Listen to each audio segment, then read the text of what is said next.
নমস্কার, awakening 169 taro কবিতা channel থেকে আমি কবিতা বলছি।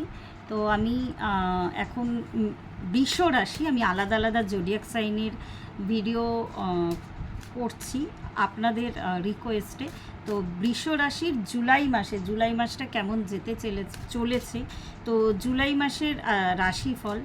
তো যারা যারা বৃষ রাশির পার্সন আছেন বা যারা যারা বৃষ রাশির মানুষ আছেন, তো তাদের জন্য আজকের এই রিডিংটা কেমন হতে চলেছে বৃষ রাশির জন্য।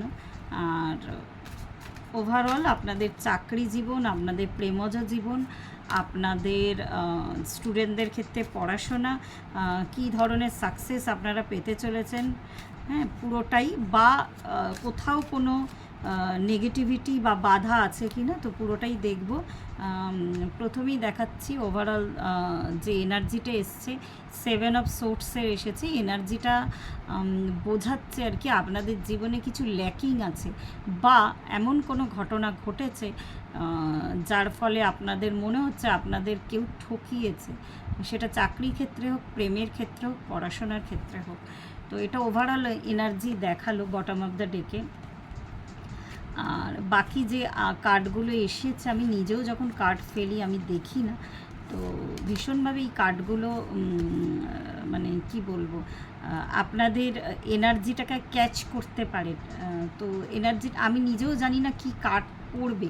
তো এখানে যে কার্ডগুলো আরও এসেছে সেটা হচ্ছে, যে নেগেটিভ কার্ডগুলো এসেছে আমি সেটা বলে নিই আগে।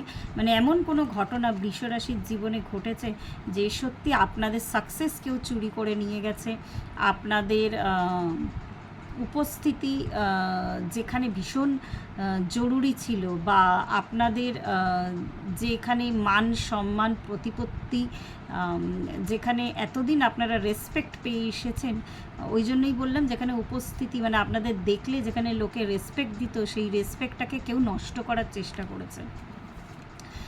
আর এখন আপনারা এই সিচুয়েশনে ঠিক আছেন, মানে এতটাই স্টাক আছেন, মানে এতটাই নিজের মধ্যে নিজে কষ্টে আছেন। 8 অফ সোর্টসের এটা আর কি দেখছেন, মানে এতটাই আহত, মানে ইভেন চোখটা পর্যন্ত বন্ধ করে আছেন, এতটাই আপনারা আঘাত পেয়েছেন। সেটা বারবার বলছি, প্রেমজ জীবনে হোক বা যে কোনো চাকরি জীবনে হোক, এতটাই আঘাত পেয়েছেন আপনারা, কিন্তু মানে পুরোটাই স্টাক হয়ে আছেন আপনাদের জীবনে। আর এটাও ওই স্টাকনেসকেই দেখাচ্ছে। 10 অফ ওয়ান্স, আপনারা বুঝতে পারছেন না আপনাদের বেরানোর রাস্তা বা বেরানোর পথ কী। তো বেরাতে গেলে যেটা করতে হবে, আমি আগে আরেকবার বলে দিচ্ছি, আপনাদের সাথে কিন্তু ডিভাইনের হাত আছে, আপনাদের অবশ্যই ডিভাইন মার্সি আপনারা পাবেন। দেখুন আপনাদের কিন্তু এই যে এখানে দুটো মানুষ, এখানে কিন্তু একজন তাদেরকে হেল্প করছে। তো আপনারা কারোর থেকে না কারোর থেকে, কোনো হায়ার সেলফ থেকে, অ্যাঞ্জেলের থেকে, ডিভাইনের থেকে আপনারা কিন্তু সাহায্য বা হেল্প পাবেন। যারা যারা যাকে বিশ্বাস করেন, ঈশ্বর হোক, ভগবান, বিভিন্ন রূপে, বিভিন্ন কাস্ট বা বিভিন্ন জাতি, তারা যে হিসাবে ডাকুন না কেন, ঈশ্বর কিন্তু আপনাদের হেল্প করতে আসছে আর আপনাদের হেল্প করবেও।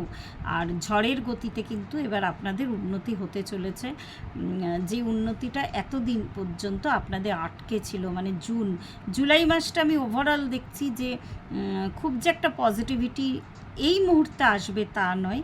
আমি যেটুকু আমি দেখছি, আরও 15টা দিন, মানে হাফ অফ দ্য মান্থ আপনাদের কিন্তু আরও অনেক কিছু ফেস করতে হবে, অনেক কিছু মোকাবিলা করতে হবে। আপনাদের সম্মান প্রতিপত্তি হারিয়ে যাওয়া, বা যে বিশ্বাস, যে মানুষটাকে ভালোবেসে আপনারা বিশ্বাসটাকে হারিয়ে ফেলেছিলেন, তো সেই ব্যাপারগুলো রিগেইন করতে গেলে বা আবার সমাজে প্রতিষ্ঠিত হতে গেলে, আবার ঘুরে দাঁড়াতে গেলে কিন্তু আপনাদের সত্যি সত্যি অনেকখানি মেহনতের দরকার আছে। আর যেটা এসছে, যে এসব কাপস এসছে আর কি, এসব কাপ বোঝায় আর কি আপনাদের জীবনে শান্তি আসতে চলেছে, ঈশ্বরের হাত আছে আপনাদের সাথে, বা ঈশ্বর আছেন আপনাদের সাথে। তো আপনারা প্লিজ মানে আর কি নেগেটিভিটি মনের মধ্যে রাখবেন না। এই যে স্টাকনেসটা যেটা আপনাদের ভেতরে চলছে, সেই স্টাকনেস থেকে বেরিয়ে আসার একটাই পথ হচ্ছে আপনারা আপনাদের কাজ করে যান। বা আপনাদের প্রেম ভালোবাসার ক্ষেত্রেও বলছি, আপনাদের জীবনে যারা ছেড়ে গেছে তাদেরকে ক্ষমা করে দিন, আপনাদের জীবনে নতুন কারোর এন্ট্রি হতে চলেছে। তো অবশ্যই ডিভাইনের আশীর্বাদ, ডিভাইনের হাত আপনাদের উপরে কিন্তু থাকবে। এই মাসটা একটু আপনারা নেগেটিভিটিতে থাকবেন, চিন্তাধারার নেগেটিভিটিতে। আমি দেখতে পাচ্ছি যে 15 তারিখ থেকে আস্তে আস্তে কিন্তু আপনাদের সমস্যার সমাধান হতে চলেছে। তো আজকে বৃষ রাশির জন্য এইটুকুই রইল। নেক্সট আমি আবার আসবো অন্য রাশিফল নিয়ে।